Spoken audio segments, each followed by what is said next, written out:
हरे कृष्ण राधे राधे। एकादश स्कंद 23वां अध्याय। एक तितिक्षु ब्राह्मण का इतिहास। श्री सुखदेव जी कहते हैं, परीक्षित, वास्तव में भगवान की लीला कथा ही श्रवण करने योग्य है। वे ही प्रेम और मुक्ति के दाता हैं।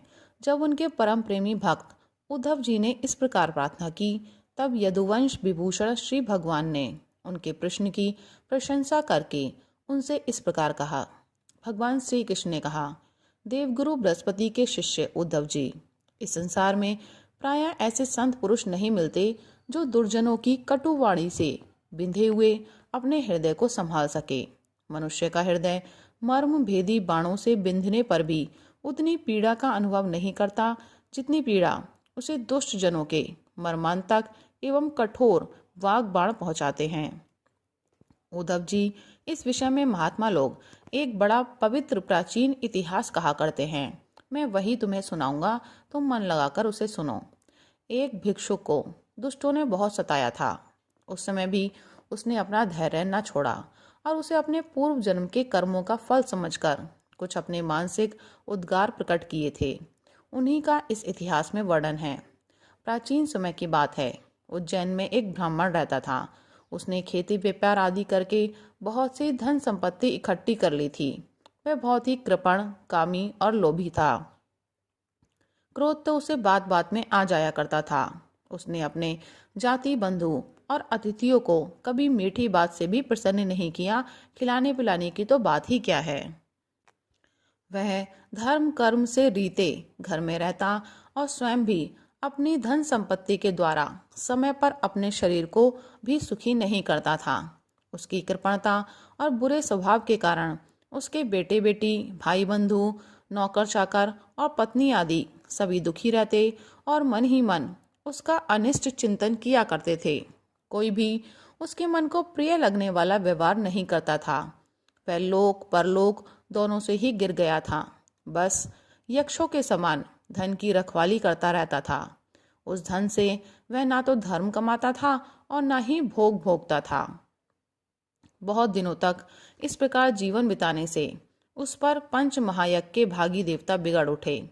उदार उद्धव जी, पंच महायज्ञ के भागियों के तिरस्कार से उसके पूर्व पुण्यों का सहारा, जिसके बल से अब तक धन टिका हुआ था, जाता रहा और जिसे उसने बड़े उद्योग और परिश्रम से इकट्ठा किया था, वह धन उसकी आंखों के सामने ही नष्ट भ्रष्ट हो गया। उस नीच ब्राह्मण का कुछ धन तो उसके कुटुंबियों ने ही छीन लिया, कुछ चोर चुरा ले गए, कुछ आग लग जाने आदि दैवीय कोप से नष्ट हो गया, कुछ समय के फेर से मारा गया, कुछ साधारण मनुष्य ने ले लिया और बचा खुचाकर और दंड के रूप में शासकों ने हड़प लिया।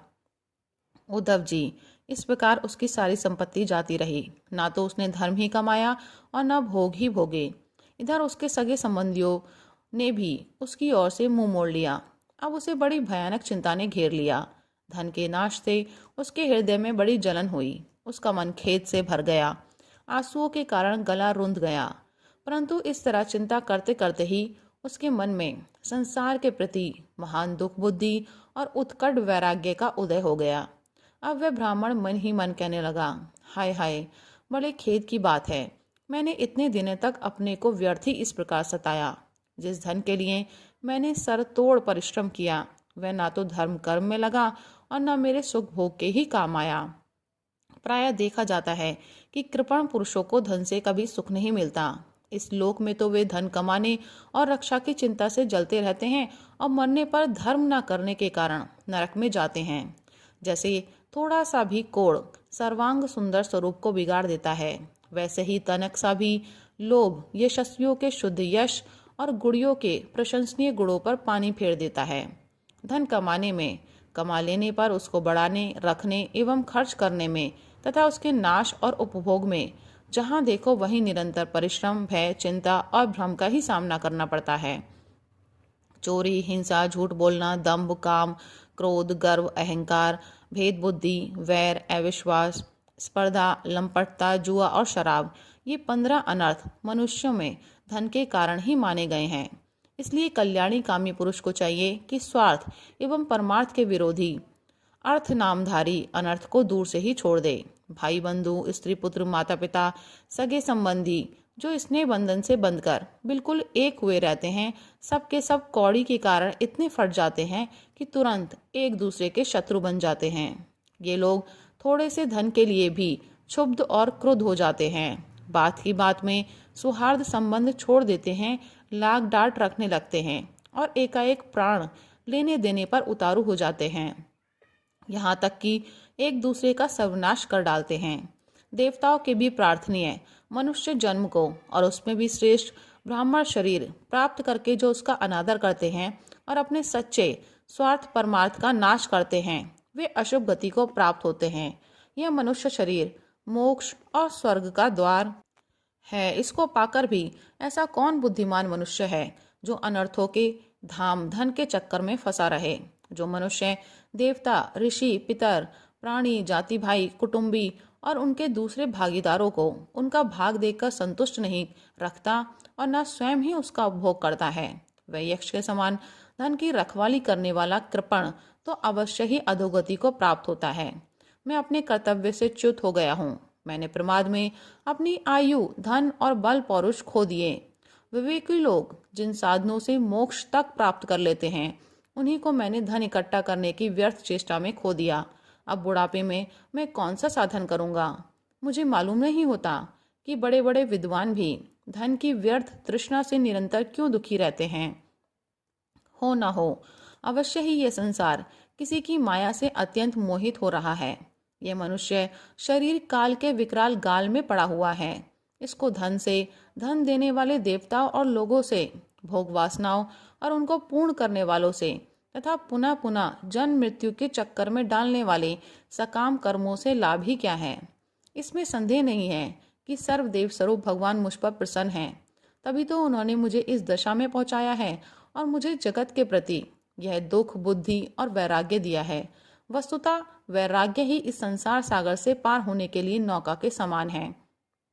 मैं अब ऐसी अवस्था में पहुंच गया हूँ, यदि मेरी आयु शेष हो तो मैं आत्म लाभ में ही संतुष्ट रहकर अपने परमार्थ के संबंध में सावधान हो जाऊंगा और अब जो समय बच रहा है उसमें अपने शरीर को तपस्या के द्वारा सुखा डालूंगा। तीनों लोकों के स्वामी देवगण मेरे इस संकल्प का अनुमोदन करें। अभी निराश होने की कोई बात नहीं है, क्योंकि राजा खटवांग ने तो 2 घड़ी में ही भगवत धाम की प्राप्ति कर ली थी। भगवान श्री कृष्ण कहते हैं, उद्धव जी, उस उज्जैन निवासी ब्राह्मण ने मन ही मन इस प्रकार निश्चय करके मैं और मेरेपन की गांठ खोल दी। इसके बाद वह शांत होकर मौनी सन्यासी हो गया। अब उसके चित्त में किसी भी स्थान, वस्तु या व्यक्ति के प्रति आसक्ति न रही। उसने अपने मन, इंद्रिय और प्राणों को वश में कर लिया। वह पृथ्वी पर स्वच्छंद रूप से विचरने लगा। वह भिक्षा के लिए नगर और गांवों में जाता अवश्य था, परंतु इस प्रकार जाता था कि कोई उसे पहचान न पाता था। उद्धव जी, वह भिक्षुक अवधूत बहुत बूढ़ा हो गया था। दुष्ट उसे देखते ही टूट पड़ते और तरह तरह से उसका तिरस्कार करके उसको तंग करते। कोई उसका दंड छीन लेता तो कोई भिक्षा पात्र ही झटक ले जाता, कोई कमंडलू उठा ले जाता तो कोई आसन, रुद्राक्षमाला और कथा ही लेकर भाग जाता। कोई तो उसकी लंगोटी और वस्त्र को ही इधर उधर डाल देते। कोई वे वस्तुएं देकर और कोई दिखला दिखलाकर फिर छीन लेते। जब वह अवधूत मधुकरी मांगकर लाता और बाहर नदी तट पर भोजन करने बैठता तो पापी लोग कभी उसके सिर पर मूत देते तो कभी थूक देते। वे लोग उस मौनी अवधूत को तरह तरह से बोलने के लिए विवश करते और जब वह इस पर भी ना बोलता तो उसे पीटते। कोई उसे चोर कह कहकर डांटने डपटने लगता, कोई कहता इसे बांध लो और फिर उसे रस्सी से बांधने लगते। कोई उसका तिरस्कार करके इस प्रकार ताना कसते कि देखो देखो, अब इस कृपण ने धर्म का ढोंग रचा है। धन संपत्ति जाती रही, स्त्री पुत्रों ने घर से निकाल दिया, तब इसने भीख मांगने का रोजगार लिया है। ओहो, देखो तो सही, यह मोटा तगड़ा भिखारी धैर्य में बड़े भारी पर्वत के समान है। यह मौन रहकर अपना काम बनाना चाहता है। सचमुच यह बगुले से भी बढ़कर ढोंगी और दृढ़ निश्चयी है। कोई उस अवधूत की हंसी उड़ाता तो कोई उस पर अधोवायु छोड़ता। जैसे लोग तोता, मैना आदि पालतू पक्षियों को बांध लेते या पिंजड़े में बंद कर लेते हैं, वैसे ही उसे भी वे लोग बांध देते और घरों में बंद कर देते। किंतु वह सब कुछ चुपचाप सह लेता। उसे कभी ज्वर आदि के कारण दैहिक पीड़ा सहनी पड़ती, कभी गर्मी सर्दी आदि से दैविक कष्ट उठाना पड़ता और कभी दुर्जन लोग अपमान आदि के द्वारा उसे भौतिक पीड़ा पहुंचाते। परंतु भिक्षुक के मन में इससे कोई विकार न होता। वह समझता कि यह सब मेरे पूर्व जन्म के कर्मों का फल है और इसे मुझे अवश्य भोगना पड़ेगा। यद्यपि नीच मनुष्य तरह तरह के तिरस्कार करके उसे उसके धर्म से गिराने की चेष्टा किया करते, फिर भी वह बड़ी दृढ़ता से अपने धर्म में स्थिर रहता और सात्विक धैर्य का आश्रय लेकर कभी कभी ऐसे उद्गार प्रकट किया करता। ब्राह्मण कहता, मेरे सुख अथवा दुख का कारण न ये मनुष्य हैं, न देवता हैं, न शरीर हैं और न ग्रह, कर्म एवं काल आदि ही हैं। श्रुतियाँ और महात्मा जन मन को ही इसका परम कारण बताते हैं और मन ही मन इस सारे संसार चक्र को चला रहा है। सचमुच यह मन बहुत बलवान है। इसी ने विषयों, उनके कारण, गुणों और उनसे संबंध रखने वाली वृत्तियों की सृष्टि की है। उन वृत्तियों के अनुसार ही सात्विक, राजस और तामस अनेकों प्रकार के कर्म होते हैं और कर्मों के अनुसार ही जीव की विविध गतियां होती हैं। मन ही समस्त चेष्टाएं करता है। उसके साथ रहने पर भी आत्मा निष्क्रिय ही है और वह ज्ञान शक्ति प्रधान है। मुझ जीव का सनातन सखा है और अपने अलुप्त ज्ञान से सब कुछ देखता रहता है। मन के द्वारा ही उसकी अभिव्यक्ति होती है। जब वह मन को स्वीकार करके उसके द्वारा विषयों का भोक्ता बन बैठता है, तब कर्मों के साथ आसक्ति होने के कारण वह उनसे बंध जाता है। दान, अपने धर्म का पालन, नियम, यम, वेद अध्ययन, सत्कर्म और ब्रह्मचर्य आदि श्रेष्ठ व्रत, इन सब का अंतिम फल यही है कि मन एकाग्र हो जाए, भगवान में लग जाए। मन का समाहित हो जाना ही परम योग है। जिसका मन शांत और समाहित है, उसे दान आदि समस्त सत्कर्मों का फल प्राप्त हो चुका है। अब उनसे कुछ लेना बाकी नहीं है। और जिसका मन चंचल है अथवा आलस्य से अभिभूत हो रहा है, उसको इस दान आदि शुभ कर्मों से अब तक कोई लाभ नहीं हुआ। सभी इंद्रियां मन के वश में हैं। मन किसी भी इंद्रिय के वश में नहीं है। यह मन बलवान से भी बलवान अत्यंत भयंकर देव है। जो इसको अपने वश में कर लेता है, वही देव देव इंद्रियों का विजेता है। सचमुच मन बहुत बड़ा भारी शत्रु है। इसका आक्रमण ऐसे है, ये भारी शरीर को ही नहीं, हृदय आदि मर्म स्थानों को भी बेंधता रहता है। इसे जीतना बहुत ही कठिन है। मनुष्य को चाहिए कि सबसे पहले इसी शत्रु पर विजय प्राप्त करे, परंतु होता यह है कि मूर्ख लोग इसे तो जीतने का प्रयत्न करते नहीं, दूसरे मनुष्य से झूठ मूठ झगड़ा बखेड़ा करते रहते हैं और इस जगत के लोगों को ही मित्र शत्रु उदासीन बना लेते हैं। साधारणतः मनुष्य की बुद्धि अंधी हो रही है, तभी तो वे इस मना कल्पित शरीर को मैं और मेरा मान बैठते हैं और फिर इस भ्रम के फंदे में फंस जाते हैं कि यह मैं हूँ और यह दूसरा। इसका परिणाम यह होता है कि वे इस अनंत अज्ञान अंधकार में ही भटकते रहते हैं। यदि मान लें कि मनुष्य ही सुख दुख का कारण है, तो भी उनसे आत्मा का क्या संबंध, क्योंकि सुख दुख पहुंचाने वाला भी मिट्टी का शरीर है और भोगने वाला भी। कभी भोजन आदि के समय यदि अपने दांतों से ही अपनी जीभ कट जाए और उससे पीड़ा होने लगे, तो मनुष्य किस पर क्रोध करेगा। यदि ऐसा मान लें कि देवता ही दुख के कारण हैं, तो भी इस दुख से आत्मा की क्या हानि, क्योंकि यदि दुख के कारण देवता हैं, तो इंद्रिय अभिमानी देवताओं के रूप में उनके भोक्ता भी तो वे ही हैं। और देवता सभी शरीरों में एक हैं। जो देवता एक शरीर में है, वे ही दूसरे में भी हैं। ऐसी दशा में यदि अपने ही शरीर के किसी एक अंग से दूसरे अंग को चोट लग जाए, तो भला किस पर क्रोध किया जाएगा। यदि ऐसा माने कि आत्मा ही सुख दुख का कारण है, तो वह तो अपना आप ही है, कोई दूसरा नहीं, क्योंकि आत्मा से भिन्न कुछ और है ही नहीं। यदि दूसरा कुछ प्रतीत होता है तो वह मिथ्या है। इसलिए न सुख है न दुख, फिर क्रोध कैसा। क्रोध का निमित्त ही क्या। यदि ग्रह को सुख दुख का निमित्त माने, तो उनसे भी अजन्मा आत्मा की क्या हानि। उनका प्रभाव तो जन्म मृत्युशील शरीर पर ही होता है। ग्रहों की पीड़ा तो उनका प्रभाव ग्रहण करने वाले शरीर को ही होती है, और आत्मा उन ग्रहों और शरीरों से सर्वथा परे है। तब भला वह किस पर क्रोध करे।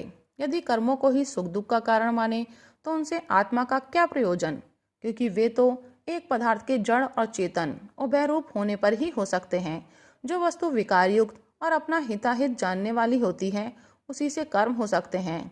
अतः वह विकार युक्त होने के कारण जड़ होनी चाहिए और हिताहित का ज्ञान रखने के कारण चेतन। किंतु देह तो अचेतन है और उसमें पक्षी रूप से रहने वाला आत्मा सर्वथा निर्विकार और साक्षी मात्र है। इस प्रकार कर्मों का तो कोई आधार ही सिद्ध नहीं होता, फिर क्रोध किस पर करे। यदि ऐसा माने कि काल ही सुख दुख का कारण है तो आत्मा पर उसका क्या प्रभाव, क्योंकि काल तो आत्मस्वरूप ही है। जैसे आग आग को नहीं जला सकती और बर्फ बर्फ को नहीं गला सकता, वैसे ही आत्मस्वरूप काल अपने आत्मा को ही सुख दुख नहीं पहुंचा सकता, फिर किस पर क्रोध किया जाए। आत्मा शीत उष्ण सुख दुख आदि द्वंद्वों से सर्वथा अतीत है। आत्मा प्रकृति के स्वरूप धर्म कार्य लेश संबंध और गंध से भी रहित है। उसे कभी कहीं किसी के द्वारा किसी भी प्रकार से द्वंद्व का स्पर्श ही नहीं होता। वह तो जन्म मृत्यु के चक्र में भटकने वाले अहंकार को ही होता है। जो इस बात को जान लेता है वह फिर किसी भी भय के निमित्त से भयभीत नहीं होता। बड़े बड़े प्राचीन ऋषि मुनियों ने इस परमात्म निष्ठा का आश्रय ग्रहण किया है। मैं भी इसी का आश्रय ग्रहण करूंगा और मुक्ति तथा प्रेम के दाता भगवान के चरण कमलों की सेवा के द्वारा ही इस दुरंत अज्ञान सागर को अनायास ही पार कर लूंगा। भगवान श्री कृष्ण कहते हैं, उद्धव जी, उस ब्राह्मण का धन क्या नष्ट हुआ, उसका सारा क्लेश ही दूर हो गया। अब वह संसार से विरक्त हो गया था और संन्यास लेकर पृथ्वी में स्वच्छंद विचर रहा था। यद्यपि दुष्टों ने उसे बहुत सताया, फिर भी वह अपने धर्म में अटल रहा, तनिक भी विचलित न हुआ। उस समय वह मौनी अवधूत मन ही मन इस प्रकार का गीत गाया करता था, उद्धव जी, इस संसार में मनुष्य को कोई दूसरा सुख या दुख नहीं देता, यह तो उसके चित्त का भ्रम मात्र है। यह सारा संसार और इसके भीतर मित्र उदासीन और शत्रु के भेद अज्ञान कल्पित हैं। इसलिए प्यारे उद्धव, अपनी वृत्तियों को मुझ में तन्मय कर दो और इस प्रकार अपनी सारी शक्ति लगाकर मन को वश में कर लो और फिर मुझ में ही नित्य युक्त होकर स्थित हो जाओ। बस सारे योग साधन का इतना ही सार संग्रह है। यह भिक्षुक का गीत क्या है, मूर्तिमान ब्रह्म ज्ञान निष्ठा ही है। जो पुरुष एकाग्र चित्त से इसे सुनता सुनाता और धारण करता है वह कभी सुख दुखादि द्वंद्वों के वश में नहीं होता। उनके बीच में भी वह सिंह के समान दहाड़ता रहता है। राधे राधे, हरे कृष्ण।